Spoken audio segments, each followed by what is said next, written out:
Ms. Mitchell is present. She's represented by her attorney, Joey Gilbert. Lane Mills is here. He represents the state of Nevada. Angela Ackerman is here representing parole and probation. Brenda Ingram represents Church of County Court Services. This is the time set for the arraignment in this case. Before we proceed, the court does need to disclose that Ms. Mitchell is an attorney that has, I would say, semi-regularly or regularly appeared before the court. The court has reviewed that history.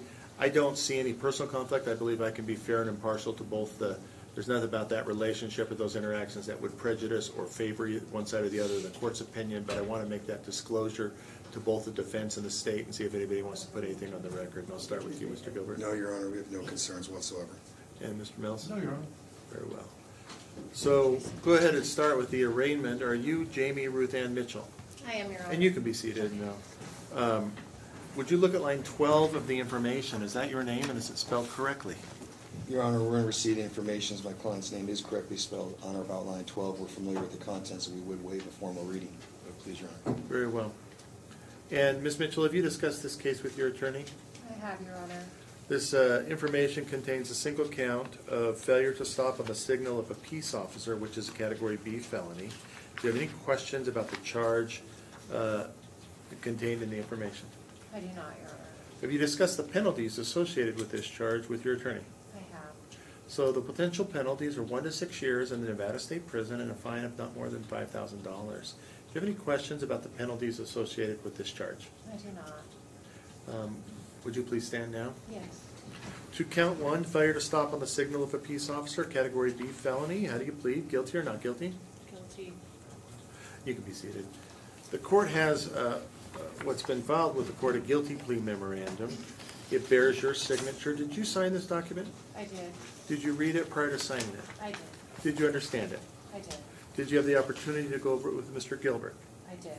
And if you had any questions, did he answer those questions? He did. You understand that matters of sentencing are solely up to the court? Yes, Your Honor.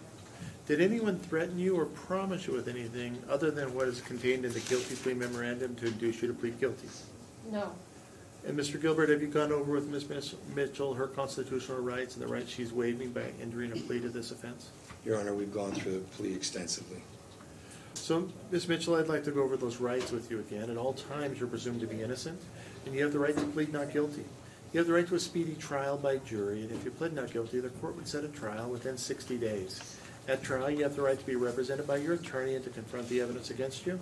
You have the right to produce evidence on your behalf and to subpoena witnesses. You have the right to take the witness stand and testify if you wish, but if you choose not to testify, the fact that you do not testify cannot be held against you.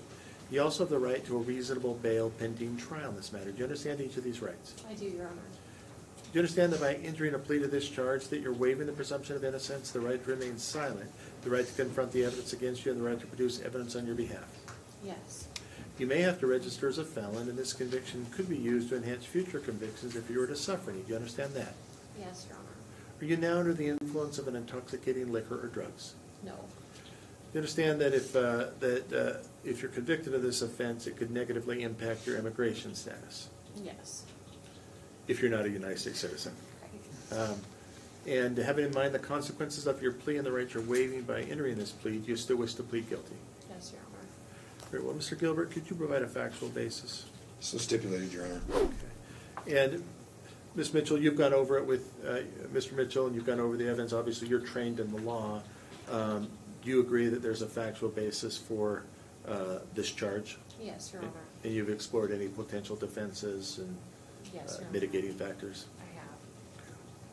The court finds that there's a factual basis for the plea, that the plea has been entered freely, voluntarily, intelligently, and knowingly. Ms. Clerk, we entered the plea in the minutes of the court. Now, we do have an election of assignment to program for treatment application pursuant to 176A 250 through 260. This is a Category B felony. In reviewing that application, I see some references to Washoe County. Are you in mental health court in Washoe County right now? Not yet, Your Honor. We're working on kind of a global settlement that wherever Ms. Mitchell is going to do to mental health counseling, we're probably looking at Washoe when it's all said and done. That's what I was wondering. And so I guess my question is, and I'll be honest with you, I looked through the statute, it's unclear to me, and so I'd like do we need we would need a PSI for sentencing, and I think we'll need a PSI before we can decide whether to officially I do think it. that's the correct reading of the law. You- Under the statute that they've applied for, the court has multiple options before it, one of which would require a PSI. Do you agree with that, Mr. Mill? I do agree with that, Your Honor. I think a PSI is the right way to go. And the next question, I guess, is I'm always nervous about delay in starting treatment. Are you, if you don't get into mental health court, are you doing something now? Your Honor, yeah, she's currently in counseling. Okay. She's been ongoing. She's testing, Okay. multiple times a week. She couldn't be any more proactive than she's being. Okay.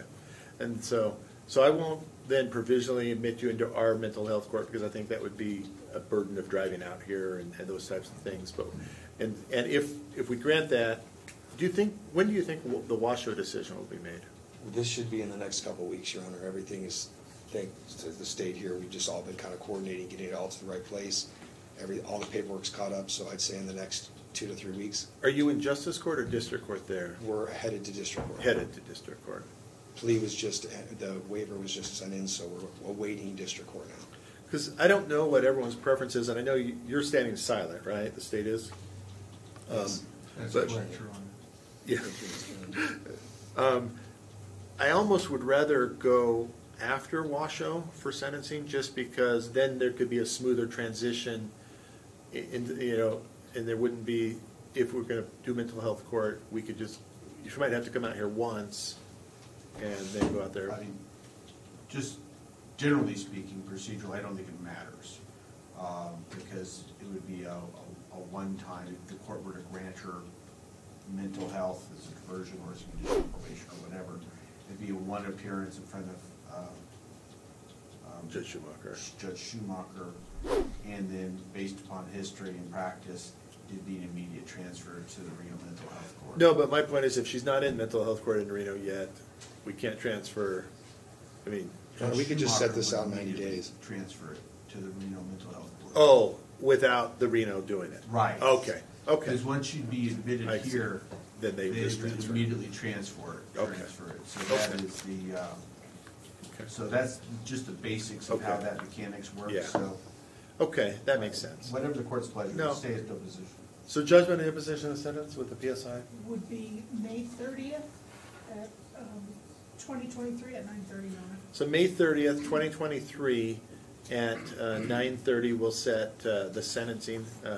Ms. Ackerman, I'm going to order a pre-sentence investigative report. Do you have any instructions for Ms. Mitchell?